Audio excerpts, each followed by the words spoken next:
India. आप सभी जानते हैं कि इस वक्त बांग्लादेश में क्या चल रहा है। वहां बांग्लादेश में हिंदुओं पर बर्बरता और अत्याचार जारी है।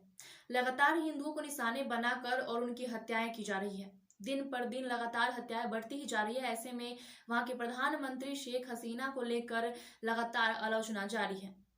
उन्हें लेकर लोग आलोचना कर रहे हैं और कह रहे हैं कि आखिर वहां की जो बर्बरता और हिंदुओं पर जो जिस तरीके से हत्याएं हो रही हिंदुओं की, आखिर क्यों नहीं रुक रही है। इस पे वो शेख हसीना कई तरह के बयान भी दिए हैं, सामने भी आया है उनका बयान, लेकिन कुछ भी किया नहीं जा रहा है। उनके द्वारा कोई भी नए काम नहीं किए जा रहे जिससे कि हिंदुओं की मृत्यु की संख्या कम हो और उनपे हत्याओं की संख्या कम हो। अब ऐसे में वहां की जो मीडिया है बांग्लादेश की, वो हिंदुओं पर कई तरह की बातें लिख रही हैं। आइए हम उसी के बारे में आपको जानकारी देते हैं। ढाका ट्रिब्यून अखबार ने तो खुलकर संपादकीय लिखा है। अपनी संपादकीय टिप्पणी में उसने सत्ता से सवाल पूछा है कि क्या हम सेक्युलर सोसाइटी अब नहीं रहे और क्या अब इस देश में अल्पसंख्यकों के लिए जगह नहीं है।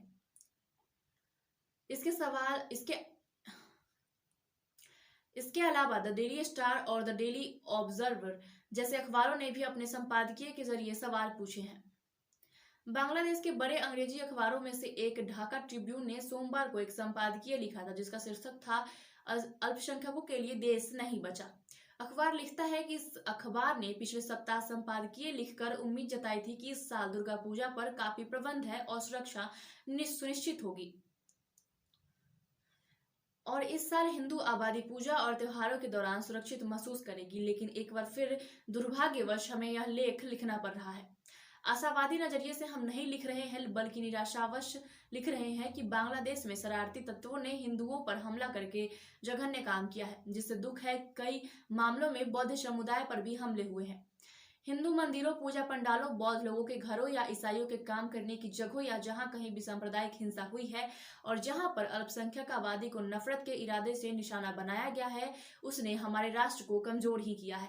इसने हमारे लोगों में विभाजन पैदा किया है और समुदायों के बीच शत्रुता को जगह दी है।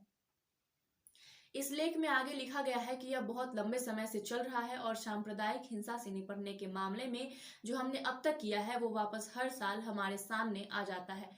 जिन्होंने ये हमले किए उनकी पहचान की जाए और उन्हें गिरफ्तार किया जाए। इसके साथ ही इसको पहली बार जिसने भड़काया उन्हें भी पकड़ा जाए और केवल यही काफी नहीं है।